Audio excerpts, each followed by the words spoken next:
Слушайки музика. Площадот на станицата во Шарловил.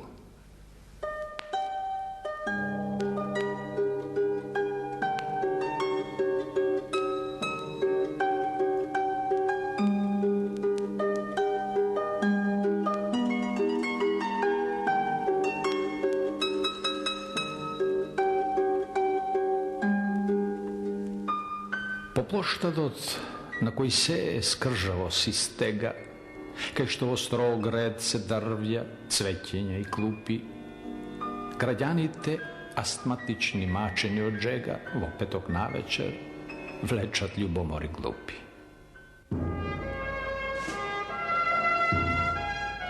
Воениот оркестар, изнареден на трева, во тактот на валцерите ниша шапки јато. Во близина гиздавецот носот си го крева, адвокатот виси на синџирот од саатот.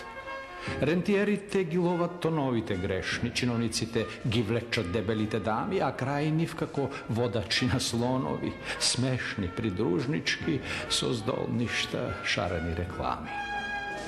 Некогашни бакали врз клупите се збрани, бастуните по песокот уморно ги влечат, на сите примирија им наоѓаат мани. Ке земат бурмут, потоа сушност ке речат.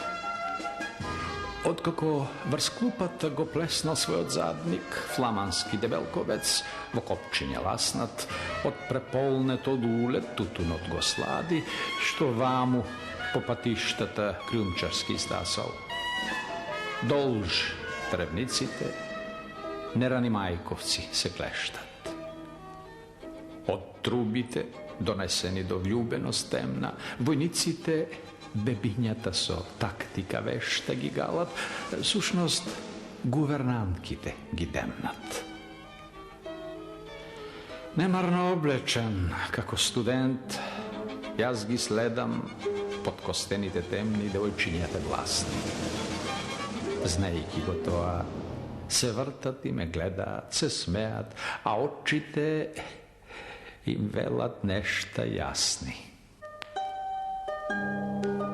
Не прозборувајќи ни збор, им го гледам вратот по кој перчињата луди плетат плетка жива.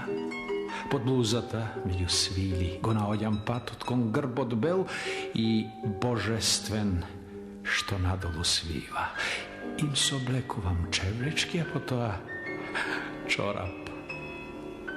Го замислувам телото, во занес се губам.